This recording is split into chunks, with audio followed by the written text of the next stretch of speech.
Before we begin this terrifying story, make sure you subscribe to the channel, because what you are about to hear will haunt you long after it ends. Deep in the frozen wilderness of North America, among the endless forests and mountains where the cold never truly dies, there is a legend whispered by hunters and tribes. A tale of hunger, madness, and something that is neither man nor beast. They call it the wendigo.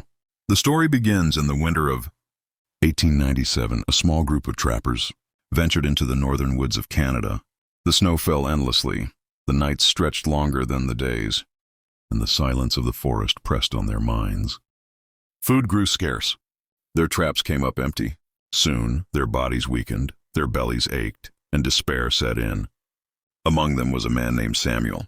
Unlike the others, Samuel's hunger was not only in his stomach, it was in his soul. As the days dragged on, whispers filled his mind. At first he thought it was madness, but then he realized it was a voice promising strength, a voice promising survival. When one of his companions fell ill, Samuel looked at him not as a friend, but as meat. That night, while the others slept, Samuel gave in. He fed, and as warm blood touched his lips, something ancient awoke inside him. His eyes burned, his skin stretched thin, his teeth sharpened. He had accepted the curse. From that moment, Samuel was no longer human.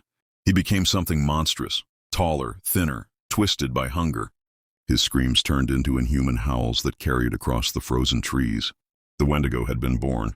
The others tried to flee, but the wendigo hunts without rest. It can smell fear, it can hear the pounding of a terrified heart. One by one, the trappers disappeared into the snow, their bodies never found. Only red stains remained, painted on the white ground like warnings.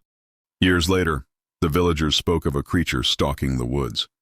At night, they would hear scratching at their doors, the sound of claws dragging across wood. Some claimed to see a gaunt figure lurking just beyond the tree line, eyes glowing like embers in the dark. Those who wandered too far into the wilderness never returned. The curse of the wendigo is said to never die. Once it chooses a victim, it lingers forever, feeding, hunting, spreading. Even today, deep in the forests of Canada and the northern United States, people vanish without a trace. Their screams lost in the wind, their bones buried under snow. Hunters whisper that when you feel the icy chill suddenly crawl across your skin, it is not the cold. It is the wendigo watching, waiting for your hunger to become its own. So the next time you hear a distant scream in the woods, the next time you feel watched among the trees, remember this story. The wendigo is not just a legend. It is hunger given form. It is the curse of the forest.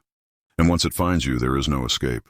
Subscribe to the channel, because the next story may be even darker.